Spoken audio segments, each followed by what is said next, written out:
মধু চৌধুরীর হাট আর সুপারির জন্য বিখ্যাত লক্ষ্মীপুর জেলাটি যেমন নারিকেল, সুপারি, সয়াবিন আর ইলিশ মাছ দিয়ে ভরা, ঠিক তেমনি ভাবে আমিও আপনার জীবন সঙ্গিনী হিসেবে হতে চাই সেরা।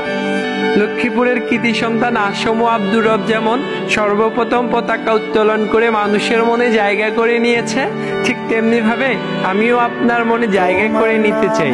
রায়পুরে অবস্থিত দেশের সর্ববৃহৎ মৎস্য প্রজনন কেন্দ্রের মতো আমি আপনার মনে আমার ভালোবাসার প্রজনন ঘটাতে চাই।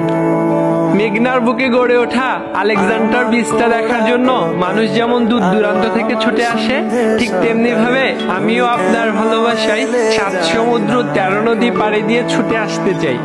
বিশ্বাস করেন, আমি কখনোই লক্ষ্মীপুরের কৃতি সন্তান এটিএম শামসুজ্জামানের নিখুঁত অভিনয়ের মতো আপনার সাথে অভিনয় করব না। আপনি আমাকে কষ্ট দিলে আমি কামান খোলা জমিদার বাড়ির মতো নীরবে সবকিছু সহ্য করে নিব। লক্ষ্মীপুরের মানুষের প্রধান সমস্যা নদী ভাঙনের মতো, প্লিজ আপনি আমার মনটাকে ভেঙে দিয়েন না।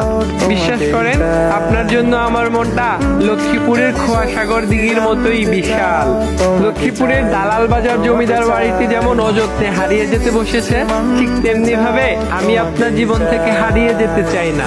আমি চিতাখা মসজিদের মতো 100 বছর আপনার পাশে থেকে যেতে চাই। লক্ষ্মীপুরের মেয়ে নিশাত মজুমদার যেমন ভয়কে জয় করে দেশের প্রথম নারী হিসেবে এভারেস্ট জয় করেছে, ঠিক তেমনি ভাবে আমিও আপনার মনটা জয় করতে চাই। আমি আপনার হাতে হাত রেখে লক্ষ্মীপুরের স্টার পার্কের ভিতরের সৌন্দর্য ঘুরে বেড়াতে চাই।